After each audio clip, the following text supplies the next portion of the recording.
Lord, gabayan niyo po kami dito, Lord, hanggang sa aming pag-uwi, O Lord. In Jesus' name we pray. Amen. Ayan. So, ang ating verse po na binigay sa atin ni Lord sa gabing ito ay makikita po natin sa 2 Corinthians 5 verse 7. So, kung meron po kayong mga dalang Bible, pati yung mga cellphone na may Holy Bible dyan, no? Pakibuksan po natin at basahin po natin. 2 Corinthians 5 verse 7, sabi dito, "Naumuhay ako ayon sa pananalig sa Diyos, hindi sa mga bagay na nakikita." So, ang verse po na ito is about sa ating faith na sa pamumuhay natin is dapat according sa ating faith kay Lord and hindi lamang sa ating mga sa sarili natin at sa mga naririnig natin sa tabi-tabi.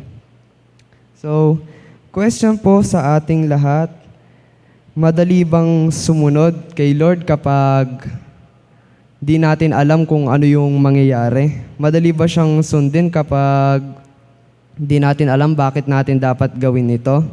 Madali ba mag-obey kay Lord nang di tayo nagtitiwala sa Kanya? Ano? So, ang pag-obey kay Lord is kailangan ng faith. So, dapat ang pag-obey natin kay Lord is pinangungunahan ng faith.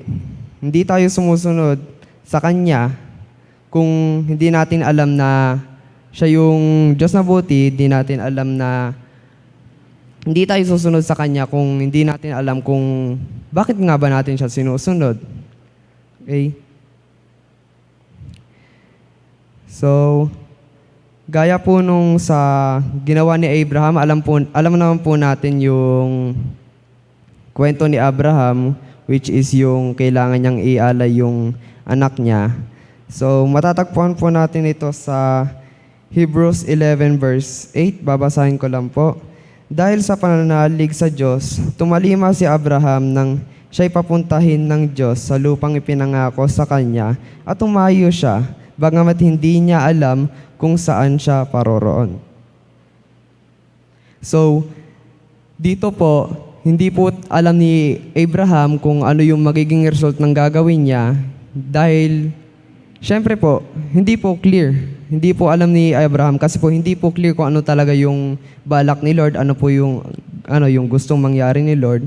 Pero dahil sa faith niya kay Lord, sumunod pa rin siya. Hindi alam ni Abraham yung plano ni Lord, hindi niya nakita agad kung ano yung resulta. Pero dahil sa faith niya kay Lord, kaya sumunod pa rin siya. So, hindi siya sumunod dahil sa alam niya yung plano ni Lord sa kanya, alam niya yung mangyayari doon.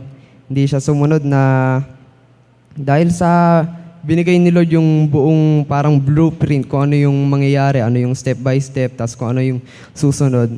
Ginagawa niya lang ito dahil sa faith. So, bakit natin kailangan ng faith sa pag-obey kay Lord? Unang point is, gaya nga ng sabi ko, is hindi laging malinaw ang utos ng Diyos. So, may mga pagkakataon na confusing, di ba? Yung magpe-pray kayo kay Lord, tapos sasabihin nyo, "Lord, ito na ba talaga? Ito na ba yung tamang tao?" Ganon. "Ito na ba yung dapat kong gawin? This is the right time na ba, Lord?" Di ba? Di naman natin alam eh. Nako-confuse tayo kasi hindi malinaw. Kaya di natin alam kung i-obey natin si Lord. Di ba? Pero, with faith, ang sabi ng faith, "Lord, kahit hindi ko ito naiintindihan, hindi ko alam kung ito ba yung dapat kong gawin, hindi ko alam kung ito yung gusto mo, pagkakatiwala ko na lang ito sa'yo, kay Lord." Yun yung may faith ka kay Lord. Diba? Ang pangalawang point is obedience requires surrenders. Kasi nga, di ba, kailangan nating magpatawad, di ba? Kasi may kaaway tayo, mahirap patawarin kasi nga galit na galit tayo sa kaaway natin. Pero kailangan nating ipatawarin yung mga kaaway natin. Kasi nga, di ba, sabi nga ni Lord, love your enemies. Di ba? Pangalawa, mahirap maghintay. May mga bagay tayong inaantay na ang tagal, ba't di pa dumarating, Lord? Lord, gusto ko na yumaman, ba't wala pa rin? Lord, gusto ko na magka-jowa, wala pa rin. Di ba? Kailangan natin ng faith kay Lord. Kailangan nating ipagkatiwala sa Kanya na si Lord ang bahala dito. Ang pangatlo is mahirap umiwas sa kasalanan. Di ba? Maraming temptations. Di ba? Mahirap mag-obey kay Lord, lalo na napakahirap ng mga kailangan gawin. Di ba? Sobrang dami. Ilan nga yung dating utos sa Old Testament, nasa 600 plus. Di ba? O kaya yung man lang, yung 2 greatest commandments, di ba? Ano yung pangalawa doon? Love your neighbors as yourself. Ang hirap Ang sarap suntukin ng ibang dyan, no? Nakakagigil, ganun, di ba?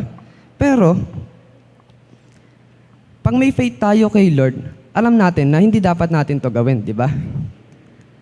Kaya, that's the point number 2. May mga kailangan tayong isurrender kay God. Kaya, without faith, hindi natin to magagawa. Hindi natin kayang magpatawad, hindi natin kayang maghintay, hindi natin kayang umiwas sa kasalanan. Pangatlong point, ang faith ay pagtitiwala sa kung sino ang Diyos natin, sa kung anong karakter ni Lord. Sumusunod tayo hindi dahil alam natin lahat.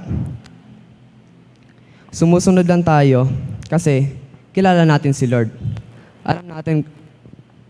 Alam natin kung sino yung Diyos na pinaglilingkuran natin. And alam natin kung bakit dapat tayo magtiwala sa Kanya.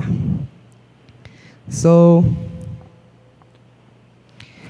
may mga area naman sa buhay natin na, syempre, mahirap na sundin si Lord, di ba? Mahirap mag-obey kay Lord. Kasi, bakit? Pwedeng napakahirap, ganon, madaming temptations. Pero, sometimes, baka hindi yung obedience mo yung problema. It's your faith kay Lord. Kapag mas mababa yung faith mo, di mo alam kung bakit mo ginagawa iyon. Nawawalan ka ng faith kay Lord. Kaya, mas nahihirapan ka mag-obey sa Kanya. Kaya, tiwala tayo kay Lord.